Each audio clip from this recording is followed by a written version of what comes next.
Tengo los utensilios listos y esterilizados, el tensiómetro y el fonendoscopio. Ahora procedo a lavarme las manos y hacer pasar al paciente. Hola, don Alexis. Toma asiento. Gracias. Yo soy Javiera Vallejo y yo le tomaré la presión, pero antes necesito que me responda a las siguientes preguntas. ¿Tomo café? No. ¿Hizo ejercicio hoy en la mañana? Ninguno. ¿Fumó mientras esperaba? Nada. ¿Tiene ganas de orinar? No. ¿Consume alcohol? No. ¿Consume algún fármaco? Ninguno. Ya, muy bien. Procederemos a hacer el examen que dura aproximadamente unos 15 minutos. Bueno, Bueno. ahora procedo a ponerle el manguito y ubicar la arteria radial.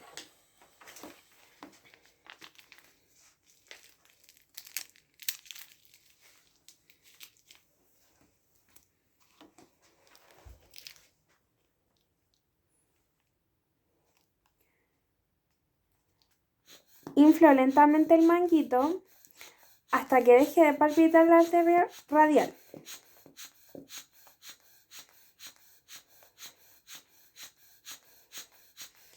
Esto es la presión sistólica palpatoria, que serían de 130 milímetros de mercurio. A esto le sumo 30 milímetros de mercurio más.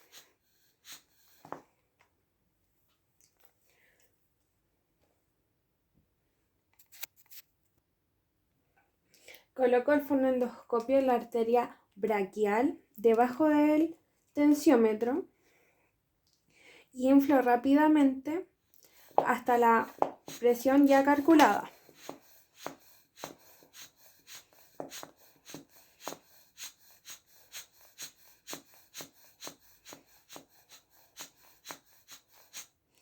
Ahora abro la válvula y libero el aire y procedo a identificar las fases del ruido de Korolkov. Fase 1 son 110 milímetros de mercurio. Esto corresponde a la presión arterial sistólica. Fase 2, fase 3,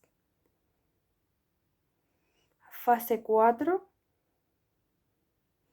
Llegamos a la fase 5, donde la presión arterial diastólica es de 180 milímetros de mercurio.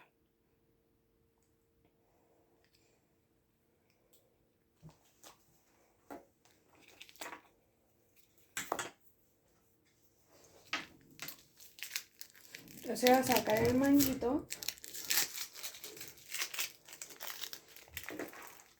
Listo, don Alexis. El doctor lo va a llamar en unos segundos. Pase a la sala de espera. Okay. Ahora procedo a esterilizar mis utensilios y lavarme las manos.